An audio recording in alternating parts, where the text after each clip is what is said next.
नमस्कार, मेरा नाम ज्ञानेश्वर है और आपने देखना शुरू किया है लाइव सिटीज। मैं और रवि उपाध्याय सर, बिहार के जाने माने वरिष्ठ पत्रकार रवि उपाध्याय जी, हम लोग दोनों दिल्ली में हैं और इस वक्त की प्रतीक्षा कर रहे थे कि केंद्रीय मंत्रिपरिषद में विभागों का बंटवारा हो जाए कि किसे कौन सा मंत्रालय मिल रहा है।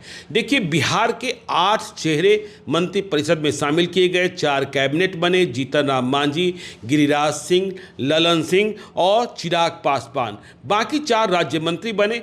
और क्या क्या उम्मीदें थी कि इस बार तो सरकार बिहार के बूते बन रही है, जेडीयू की अहम भूमिका है, आंध्र प्रदेश की पार्टी टीडीपी की अहम भूमिका है, लेकिन विभागों का जो बंटवारा हुआ है और जो विभाग बिहार के खाते में आए हैं वह तो झुनझुना है, कुछ है ही नहीं। कहाँ कहाँ कल्पना कर बैठे थे रेलवे मिल जाएगा, एनर्जी मिल जाएगा, सरफेस ट्रांसपोर्ट मिल जाएगा, लेकिन बिहार वालों को मोदी कैबिनेट में झुनझुना मिला। बिहार के मंत्रियों को यह मेरी स्पष्ट राय है। क्या मेरी इस राय से आप सहमत हैं? देखिए, पहले हम कैबिनेट मिनिस्टर्स की बात करेंगे। जीतन राम मांझी को, जो बिहार के पूर्व मुख्यमंत्री रहे हैं, कैबिनेट मंत्री बने, उन्हें एमएसएमई विभाग का मंत्री बनाया गया है। यह विभाग गिरिराज सिंह के पास पहले से था और जब गिरिराज सिंह थे मंत्री तो क्या गिरिराज सिंह बिहार के लिए कुछ कर पाए? ये बड़ा सवाल है। जीतन राम मांझी क्या कर लेंगे? ललन सिंह जेडीयू के राष्ट्रीय अध्यक्ष रहे हैं और बहुत ही कद्दावर नेता हैं। उन्हें पंचायती राज और animal husbandry, fisheries and dairying, पशुपालन, मत्स्य पालन और दुग्ध पालन, साथ में पंचायती राज, कहने को 2-2 मंत्रालय हैं, लेकिन काम कितना, बजट कितना, यह बड़ी बात है। गिरिराज सिंह कपड़ा मंत्री बने हैं, क्या कर लेंगे बिहार में? क्या कर सकते हैं? और चिराग पासवान फिर से, जो उनके चाचा के पास, पशुपति पारस के पास मिनिस्ट्री थी, ministry of food processing industries. देखिए, मैं पशुपति पारस से मिलता था जब वे मंत्री थे, कहते थे कि इस विभाग में कुछ है ही नहीं। चिराग पासवान बिल्कुल नए चेहरे थे, ताज़ा चेहरे थे, उम्मीदें थी और लंबी राजनीति है और वे बिहार फर्स्ट, बिहारी फर्स्ट की बात करते हैं।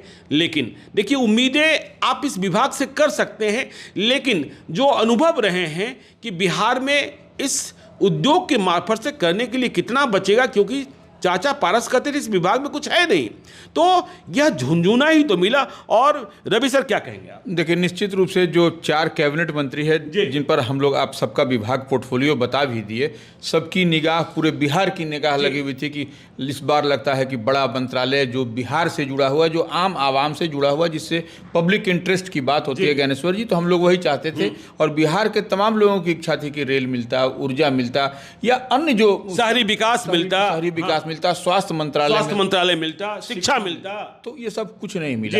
ये सब ठीक में खाली झुंझुना पकड़ा दिया गया है। अब एमएसएमई पहले भी गिरिराज सिंह थे, कौन सा उसमें आमूल चूल परिवर्तन हो गया या बिहार में कोई इंफ्रास्ट्रक्चर डेवलप्ड हो गया, ये तो सब लोग जान रहे हैं कि एमएसएमई में आप टूल किट्स बनाने का प्रशिक्षण दिया जाता है। यही है पाटलिपुत्रा में, आप देख लीजिए, जो पटना में आपके, तो वो उससे कुछ नहीं। हाँ, इसमें आपको एक लगता है कि सूक्ष्म, लघु और मध्यम बोर्ड बहुत बड़ा, साइन बोर्ड बहुत बड़ा, लेकिन काम कुछ नहीं है। इसी तरह से आप चलिए ललन सिंह का पंचायती राज, पशुपालन, मत्स्य पालन, दुग्ध पालन, यह देखिए मूल रूप से राज्यों का विभाग है। बिहार में मुकेश सहनी रहे, गिरिराज सिंह भी थे, पशुपति पारस भी थे, पशुपालन मंत्री, तो यह विभाग, और ललन सिंह का जितना बड़ा कद था।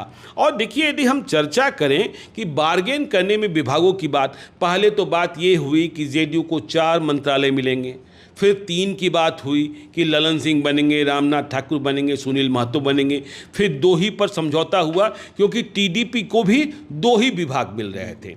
लेकिन देखिए, विभागों की यदि हम बात करें तो टीडीपी ने महत्वपूर्ण विभाग प्राप्त किए हैं। उनकी पार्टी से, आंध्र प्रदेश की पार्टी, चंद्रबाबू नायडू की पार्टी, उनकी पार्टी से के राम मोहन नायडू कैबिनेट मिनिस्टर बने और उन्हें सिविल एविएशन मिल गया, नागरिक उड्डयन, मतलब वह जहाज़ों के मालिक हो गए और वह एयरपोर्ट्स के मालिक हो गए। देखिए, वे जहाज़ पर उड़ेंगे, लेकिन हमारे बिहार को क्या मंत्रालय मिला?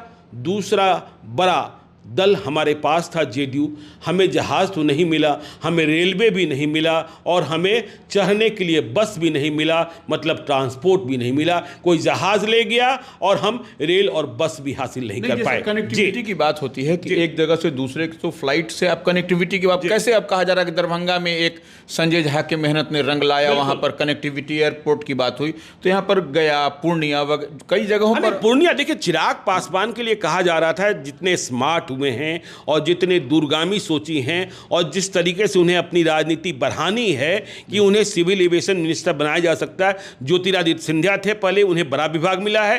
तो यदि चिराग पासवान बनते तो एयर कनेक्टिविटी, देखिए पूर्णिया को लेकर इतना बाबेला चल रहा है, वहां तो प्रधानमंत्री ने या अमित शाह ने कह दिया था कि मैं तो यहां लैंड कर चुका हूं, मतलब यहां से लोग आते और जाते हैं। तो अब और भी कई एयरपोर्ट्स खुल सकते थे, भागलपुर की बात होती है, मुजफ्फरपुर की बात होती है, लेकिन चिराग पासवान, और जब खबरें शुरू हुई कि हाँ मंत्रालय बंट रहे हैं तो चिराग पासवान के बारे में यह भी बताया गया कि उन्हें खेल मंत्रालय भी मिला है। लेकिन राष्ट्रपति भवन की ओर से जो अधिसूचना जारी हुई उसमें मिनिस्टर ऑफ मतलब खाद्य प्रसंस्करण, जो चाचा, आप ये कह सकते हैं कि चाचा के पास जो विभाग था वह विभाग हमने प्राप्त कर लिया, लेकिन इस विभाग में करने को क्या है? पंजाब वाले तो कर लेते हैं, बिहार वाले क्या कर लेंगे? नहीं देखिए, खाद्य प्रसंस्करण में ठीक है, आप बिहार के कंटेक्स्ट में देखिएगा तो वहां पर आप क्या कर पाइएगा? फूड प्रोसेसिंग है। तो खाद्य प्रसंस्करण, मान लीजिए लीची है, आम है, इसको आप प्रोसेस करके उसको आप कर सकते हैं। मकई है, मक्का है, या फिर वहां पर आपको दरभंगा में जो निकलता है आपको मखाना, तो वो सब आप कर सकते हैं, लेकिन उस पर ज्यादा स्कोप नहीं है इस पर। ज्ञानेश्वर जी, ये इनके पशुपति कुमार पारस इससे पहले यही विभाग के मालिक थे। लोगों की उम्मीद थी, वो चिराग पासवान के पिताजी का जो विभाग था, जो 5 किलो अनाज की बात हम लोग करते हैं, लोगों को वही उम्मीद थी कि वो खाद्य प्रसंस्करण, वो माने उनको उपभोक्ता मंत्रालय खाद्य आपूर्ति एवं उपभोक्ता मिलेगा, या फूड एंड सिविल सप्लाई, या फिर रेल जैसा महत्वपूर्ण विभाग। रेल तो बहुत बड़ा हो जाता। चिराग पासवान देखिए पहली बार केंद्रीय मंत्रिपरिषद में शामिल हुए, रेलवे की उम्मीद तो नहीं कर सकते थे, लेकिन हाँ दूसरे विभाग, और ललन सिंह भी पंचायती राज में सिमट गए, पशुपालन मत्स्य पालन में सिमट गए। नहीं, और आपसे देखिए, बिहार से ऊर्जा विभाग तो गया, ऊर्जा मंत्रालय तो गया, बिहार के पास ही था। तो वही हम लोग के पास में सबकी नजर ये थी कि एक ऊर्जा, जब रविशंकर प्रसाद थे तो आईटी भी था, लॉ भी था, और आप देखिए ना गिरिराज सिंह क्या कर लेंगे? क्या कपड़े की फैक्ट्री लगा देंगे बिहार में? संभव ही नहीं है। कुछ नहीं, वो देखिए बेसिक उसके लिए समझ भी होनी चाहिए। सिर्फ आप जैसे सिर्फ डिपार्टमेंट का मंत्री बना देने से नहीं होगा। गिरिराज सिंह जिस चीज के एक्सपर्टीज हैं वो उनको बनाते तो वो कुछ समझ में आता। अब गिरिराज सिंह को अब कपड़ा उद्योग के बारे में तो एबीसीडी, मुझे तो आश्चर्य हो रहा है कि देखिए वे मतलब 2019 से 2024 तक ग्रामीण विकास विभाग के मंत्री थे और अब टेक्सटाइल पर ला दिए गए। तो मंत्री तो बने रह गए, लेकिन विभाग कमजोर मिल गया, ये बड़ी बात। और करीब 80 साल के हो चुके हैं जीतन राम मांझी, उन्हें दिया गया है एमएसएमई। वैसे हमने देखा, आपने भी देखा कि बिहार निवास में ठहरे हुए हैं जीतन राम मांझी, और उनसे मिलने के लिए कितने आईएएस पदाधिकारी जो हैं देश भर के, केवल बिहार के नहीं, हरियाणा के भी, पंजाब के भी, राजस्थान के भी चरण लोट थे। बिल्कुल। अब देखिए एमएसएमई में अब जीतन राम मांझी को फिर से स्टडी करनी पड़ेगी, तब ना वो समझेंगे कि सूक्ष्म, लघु और मध्यम क्या है। तब जब तक वो समझेंगे तब तक 1 साल का टेन्योर निकल जाएगा।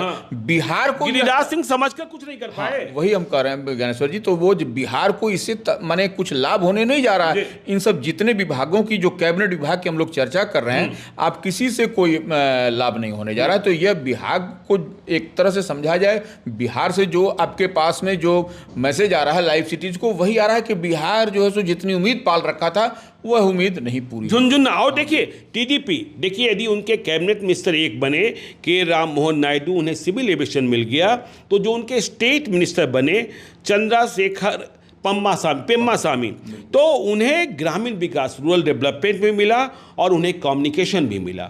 लेकिन बिहार को क्या मिला? यदि हम बिहार के राज्य मंत्रियों की बात कर लें, यदि हम सबसे पहले बात करना चाहें, गिरिराज सिंह की तो बात हमने कैबिनेट मिनिस्टर के रूप में कर ली है, नित्यानंद राय की बात करते हैं। देखिए नित्यानंद राय के बारे में उजियारपुर में चुनावी जनसभा में अमित शाह ने क्या कहा था कि उन्हें और बड़ा आदमी बनाना है, वे मेरे दोस्त हैं, लेकिन इस बार उन्हें तरक्की नहीं मिल सकी, वे राज्य मंत्री ही रहे। और मुझे लगता है कि जब राज्य मंत्री के रूप में उन्होंने शपथ ली तो अमित शाह के साथ चलना ही उन्होंने पसंद किया, और उनके पसंद से ही, क्योंकि राज्य मंत्री ही हैं, तो फिर अमित शाह के साथ ही सबसे अच्छे, ये मुझे लगता है। बिल्कुल, देखिए ये जो 4 जो स्टेट मिनिस्टर हैं उसमें आपको सब नए चेहरे हैं एक्सेप्ट नित्यानंद राय को छोड़ करके। लेकिन इस बार एक चीज दिखाई पड़ रही है ज्ञानेश्वर जी, गृह राज्य मंत्री नित्यानंद राय वाले विभाग में पहले यह 2 एक बिल्कुल मिला हुआ एक यूपी से थे, हाँ, इस बार अकेले हैं। इस बार अकेले हैं, यह दिखाई पड़ा। तो अब निश्चित रूप से जो अमित शाह ने कहा था कि जिम्मेदारी, बड़ी जिम्मेदारी, तो वो बड़ी जिम्मेदारी अब नित्यानंद राय को मिल गई, क्योंकि अब पूरे देश को इनको अब देखना पड़ेगा जी। ये इस लिहाज नहीं, चलिए वो तो देखना पड़ेगा। रामनाथ ठाकुर, देखिए कर्पूरी ठाकुर के बेटे राज्य मंत्री बनाए गए, उन्हें कृषि एवं किसान कल्याण मिला है। अब राज्य मंत्रियों की औकात कितनी होती है, हैसियत कितनी होती है, कितना चलता है, ये हमको और आपको पता है। शिवराज सिंह चौहान कृषि मंत्री बनाए गए हैं। अब देखिए Satish Chandra Dubey minister of state हैं और उन्हें कोल एंड माइंस दिया गया है। कहाँ बिहार में कोयला है और कहाँ बिहार में खान है? क्या मिलेगा बिहार को? बिहार में सिर्फ बालू है, बिहार में बालू है और आलू भी है, और राजनीति में लालू भी है। राजनीति में लालू है। तो इसलिए इस लिहाज से ये सतीश चंद्र दुबे अब कौन सा तीर मारेंगे बिहार में? ये अब कोयला तो है नहीं, हाँ। कोयला तो सब कुछ आपको झारखंड में चला गया है। तो इस लिहाज से आपको सतीश चंद्र दुबे का भी अब टेस्ट होगा कि अब ये क्या करते हैं, किस तरह से आपको कोल एंड माइंस और कोयले की कोठरी से निकलना, कोयले की खान से निकलना कि आप बिल्कुल बेदाग निकल जाएं, यह भी एक बड़ी चुनौती होती है। वो अब तो यही अब देखने वाली बात होगी। और राजभूषण चौधरी निषाद, जो मुकेश सहनी की राजनीति के कारण केंद्र में मंत्री बन गए, मुकेश सहनी कुछ नहीं बन पाए। राजभूषण चौधरी निषाद जो 2019 में 4 लाख मतों से चुनाव हारे थे, इस बार उन्हें बीजेपी ने अपने साथ किया, अजय निषाद को बेटिकट किया, तो राजभूषण चौधरी निषाद मंत्री बने। और किस्मत चली कि उत्तर प्रदेश में संजय निषाद के बेटे भी चुनाव हार गए। और मल्लाह राजनीति इतनी गर्म है कि किसी न किसी मल्लाह को मंत्री बनाना था, तो राजभूषण चौधरी निषाद, उन्हें जल शक्ति मंत्रालय दिया गया है। जल शक्ति मंत्रालय में देखिए क्या करेंगे नहीं करेंगे, पब्लिक कनेक्ट, ये कोई विभाग बिहार को मिलता हुआ दिखा नहीं दिखा। अब लेकिन जल शक्ति में ज्ञानेश्वर जी एक बात है, आप याद करिए यूपीए के कार्यकाल में जयप्रकाश नारायण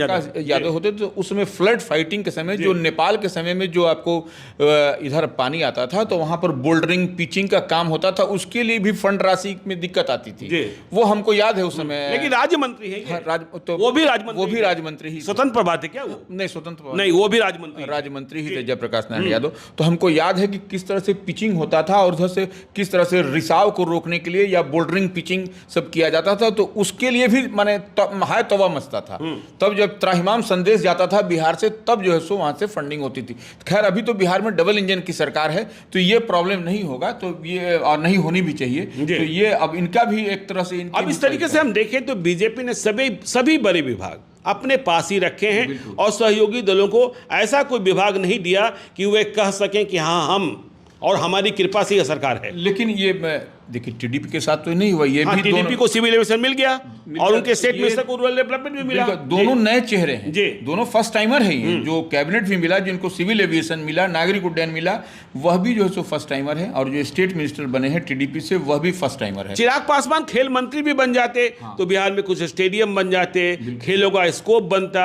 लेकिन ये ministry of food processing industry समझ में बात नहीं आई। बिल्कुल निश्चित रूप से चिराग पासवान वो यूथ की बात करते थे और बिहारी युवा यूथ की बात भी चिराग पासवान करते थे। लेकिन लोगों में उम्मीद थी कि चिराग पासवान को बड़ा विभाग मिलेगा। उन्हीं के साथ नहीं, ललन सिंह के पास भी, ललन सिंह से ललन सिंह के लिए क्या क्या कल्पना की जा रही थी, रेलवे मिलेगा, ऊर्जा मिलेगा, शहरी विकास मिलेगा, शिक्षा मिल सकता है और क्या क्या मिल सकता है। लेकिन मिला क्या? बिल्कुल 2 आदमी से बिहार की लोग उम्मीद पाल रखे थे, एक ललन सिंह और एक चिराग पासवान, और दोनों को भी जिस तरह से विभाग मिला है, आम आवाम को उससे कोई लाभ होता हुआ नहीं दिखाई पड़ा। तो देखिए बिहार को झुंझुना मिला है, आगे क्या होगा, राजनीति कैसे होगी, यह समझने की बात होगी। आप देखते रहिए लाइव सिटीज को। यदि अब तक आपने हमारे यूट्यूब चैनल लाइव सिटी को सब्सक्राइब नहीं किया है तो जरूर कर लीजिएगा। और यदि इस वीडियो को आप फेसबुक पेज के माध्यम से पेज को लाइक कीजिएगा, ट्विटर पर भी हमें फॉलो कीजिए। धन्यवाद।